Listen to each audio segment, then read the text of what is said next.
to another episode of Gamer Zero, where we spread that gaming truth like a virus. I'm your host, T Hill. You know what it is. This is my Castlevania Harmony of Despair review. I hope you guys love Castlevania because you're in store of a really banging review.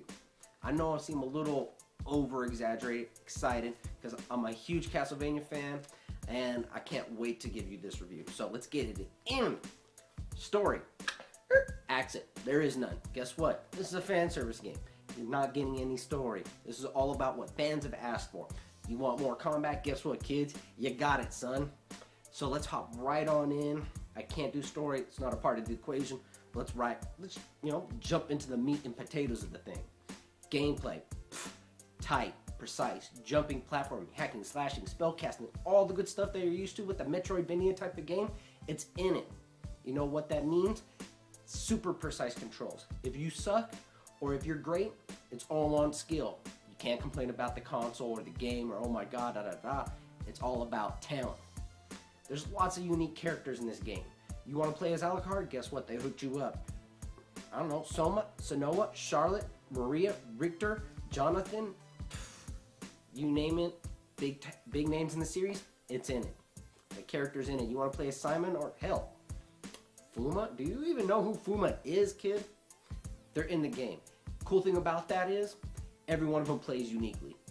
The way you play as Alucard, or the way you play as Fuma, or Simon, or any of the characters is very different. That is very, very critical in this game because it allows you to experiment. Once you feel you played too much or you powered up a character to their tip-top level, the best armor, best gear, best weapons, best attacks, you've got a pattern down with them, you can switch it up. Try a new character out. Start from bottom, work your way up to the top again. The game is fire because it adds a lot of flavor. There's a chat system in the game, which is so awesome. It's subtle, not like some overcomplicated. You press select, it brings up like a chat wheel. This is awesome because it allows you to do things like subtly and quickly communicate goals if you don't have a mic.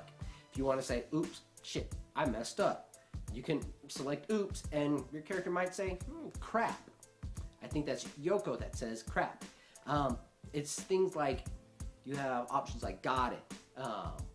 Let's see, what else? There's got it, oops, all yours, thanks. There's a variety of different options which subtly communicate your goals in the game, which is so nice. It is a great way of implementing a subtle chat feature. Let me see, I got a whole bunch of stuff. Metroidvania. It says like so much about the game. If you know what a Metroidvania game is, you're gonna be at home.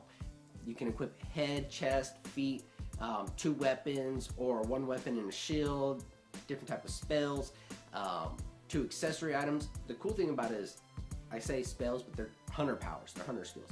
Each character comes with their own variety set, like I said, unique characters. But the way it's mapped, if you played Castlevania Symphony of the Night, you know some of the spells like Summon Soul, Summon Spirit, or Tetra Spirit, or Hellfire. You got to do like a Street Fighter style button, like on the D-pad maneuver to pull them off. Well, this time around they said, axe that, we're going to give you something better. Now you can map them to the D-pad, and using the O button, you can either press O by itself or use the D-pad to give you a little bit of variety. So everyone who plays with Alucard is going to play differently. Everyone who plays with Soma is going to play differently because you're going to map stuff differently, you're going to have different equipment. It adds a lot of flavor. There's also this really unique and cool system called the Dual Crush. So if I'm Alucard, you're Richter, I press R2, I'm going to say Richter. You press R2, it's going to say Alucard. Guess what? We're doing a unique combo attack. Every character has their own unique, every character combination has their own unique combo attack. They're Dual Crush, and they're sick. A lot of them are boss techniques. A lot of them are just really powerful, just amazing, kick-ass things, and you feel like a beast when you're letting them loose. Let's see. Locally, there's 4-player co-op, so you can play through the 6 chapters. There's a 7th DLC one that comes free with the PSN package. On normal, you can play through it again. Once you beat it on hard, you have to re-earn those chapters again. But on hard opens up so much more because there's new rarity item drops, which has a deep RPG system in the background that really flourishes that kind of, I need to collect this. Oh, this guy played as Alucard. He's got a better equipment than I got. I'm going to keep playing back that level so that way I can get that item drop. It's really deep, it's fun, it's going to encourage you to come back and play through it again. Gameplay, I gotta give it a score. It's gotta be a 10 out of 10. The gameplay is fire. Alright? So moving on, graphics. This is the weakest part of the game. And I say this as a fan of the series. After seeing games and playing games like Shane, I was about to say Bayonetta, Blood Rain, Castle Crashers, the art looks dated. I mean, it really is like the sprites from the characters from their games were ripped right out of it and put in this. In the backgrounds, this is another part of the weak point, are hit and miss. Some are really well done and they look beautiful. Others are really flat and bland and non-animated, so they just feel like backdrops, like they're just a throwaway. They're not bad. There are Castlevania games, if you're used to them, if that's what you want, you like that art direction, you like that style, you will enjoy it. But this is an HD generation of gaming, so come on, Konami, step up your games, throw some budget towards your graphics.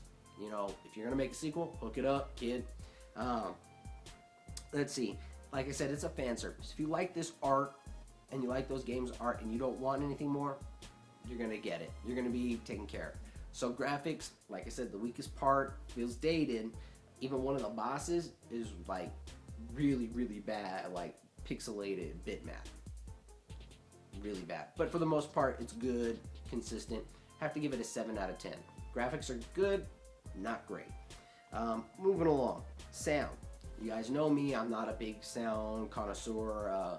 The music, the sound system, the design, it's not my biggest thing, but it's a fan service game. You like Castlevania tunes, they hook it up, that rock ballad, the melodies, the really addictive, adrenaline pumping type of music is there, but it doesn't feel like any of the music is new to this game. It all feels like throwbacks to older games, which is, it's a fan service game, again. So don't expect anything new. The voices that go along with the chat system, which is nice. If I select something like oops or sorry or got it or hello, my character is going to say something distinct to their personality type and nothing feels out of place. It all sounds great and some of it's even funny.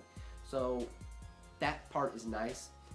I would say I would like a story piece so that way I could hear more of their voices and give more to it, give more to the presentation. But with what it is, the music's good, it's consistent, it's quality of its time, which still holds up to nowadays. Just feels like nothing's new. The voice system is good, everyone sounds great.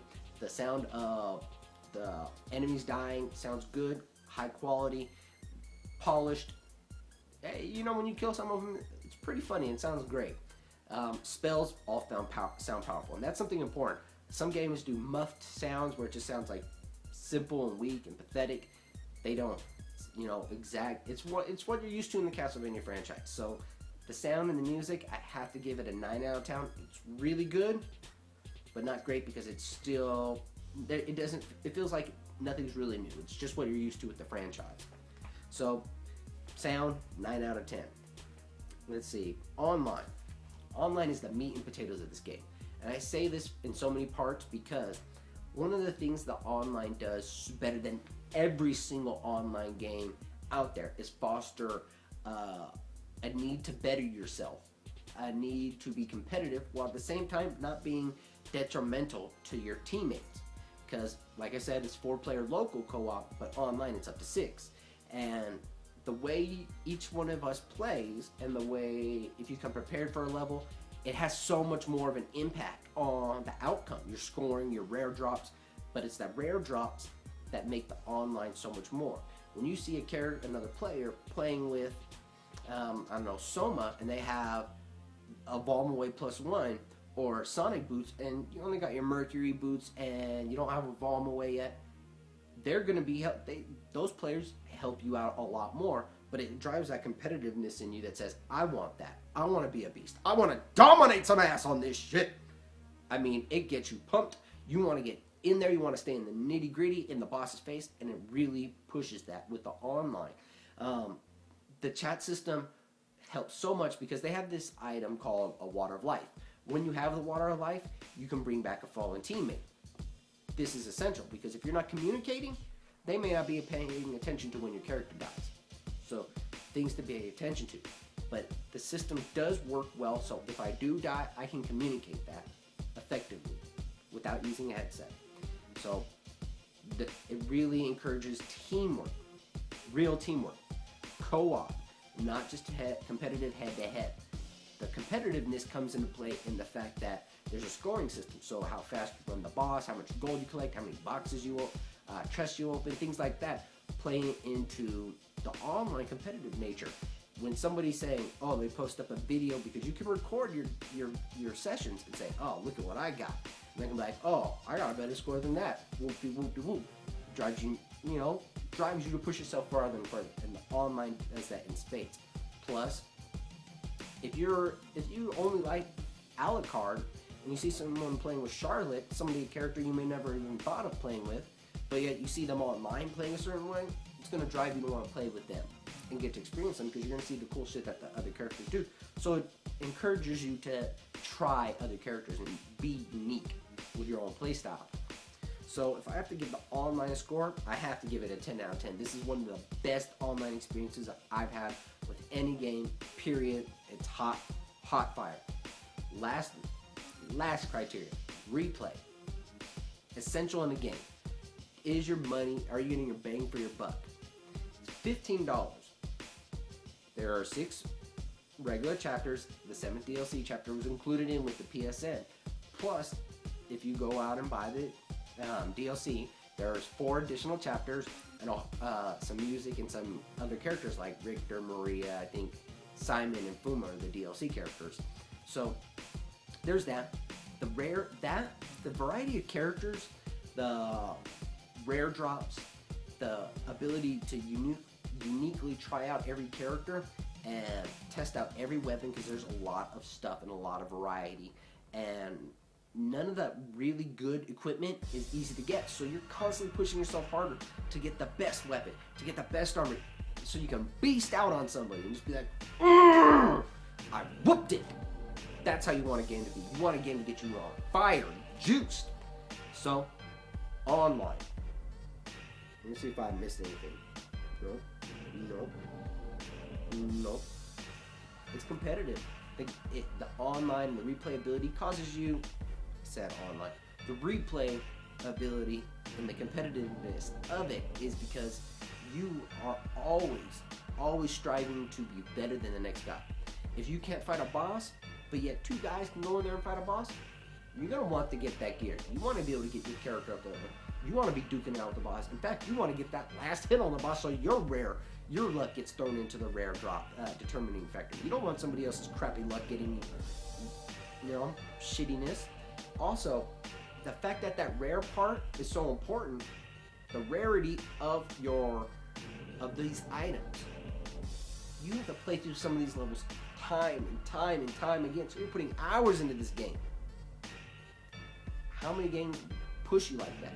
Most of them is just like a progressive system where if you grind up enough, you'll get it. That's too easy.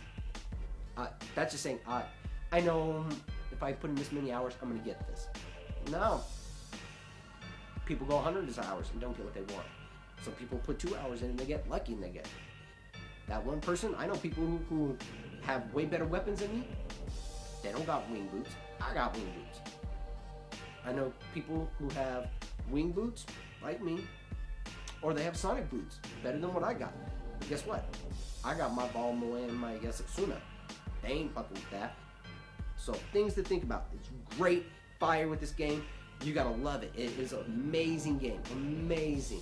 The online, the replayability. I keep saying online. The replayability of the game is so important in this game. For $15, it is a steal. I have to give the replayability a 10 out of 10. This game is fire. So, overall score for the Castlevania Harmony of Despair, it's a 9.2. It's really, really good. It's missing some stuff. It feels a little dated in some aspects, but the online, the competitiveness, the gameplay is so tight, the replayability is so aplenty in the way you can handle the game, the uniqueness of it. A 9.2 is an honest score for this game. Just go out and buy. If you have $15, hop on PSN, Xbox Live, get it, download buy all the extra characters. You will have a blast playing with it. I know I can't get enough. So this is the part a lot of developers don't do, and I'm going to make this brief, but a lot of developers and reviewers don't have this open forum of communication. One thing I want to say is what they should do, what Konami should do with future Harmony of Despair sequels, or whatever the next title will be in this line of Castlevania side-scroller online. First and foremost, like Warhawk learned, give us a story mode. Give us a story mode. That would be nice. So that way it's a full package. So that way we get our meat and potatoes, a gameplay, but we also get our cake and our ice cream. That story is important because I like to see character development. It's great to have this good online community, but there's a part in Old School Gamer, and this is just me. Tell me if you think I'm wrong, but a story is always good to have. It's not needed, but it's nice to have. Another thing, loadouts. It's an online game. You gotta look at online, other games that are online, and one of the biggest things was if you're switching at different check-in stations throughout the level and you're doing boss run or whatever, you may, if somebody dies or they have a bad connection, they get dropped out, guess what? You lose one character, that player might have been playing a specific role. Now you don't have a loadout. Now you gotta go back to the check station, switch up your equipment, so that way you can play that role better, more effectively for the success of the team in that run. And having that is so essential. Another thing, you have these preset loadout colors, which are fun, but I look back at Castlevania Symphony of the Night, and you had the Joseph cloak, which allowed you to switch up the colors and have your unique color. How much more of a community incentive would it be for me to be spending hours in with every single character and picking specific colors? And if I have that tied to my loadout, or I have that tied to that specific character's loadout, guess what? Now, every time I hop in with every character, it feels unique and fresh. And the fact that you can switch it up would be nice. So, just a few things. Last and most important suggestion for Konami, please listen to this. This is the HD generation of gaming. You have to step it up. $15, I understand. This probably was a lot easier package to put together than a lot of the other games, like Shank or Blood Rain or Castle Crashers. But imagine that amazing art style. Amazing art style that is crafted for all the, if you go look at the artwork from the Castlevania franchise, like Symphony of the Night, and even, Harmony of Despair, that art is so gorgeous. Now, to have it capture in larger sprites or whatever, and in HD, so it's so much more beautiful, so that way every little bit of the game is just dripping with gorgeousness. And with those tight controls, you've got perfection in the Castlevania hack and slash side-scrolling ass kicking goodness. Yeah. So, hope you guys enjoyed. That's my review of Castlevania Harmony of Despair. That's a 9.2. Hope you guys enjoy it. Go buy that game. $15. It's a steal. Konami, kudos. If I had a hat on, I'd take it off for you guys. Yeah. Leave your comments below. Hit me up on Twitter. You know it's T-Hill. I'm always on hiphopgamershow.com. I'm out. Peace.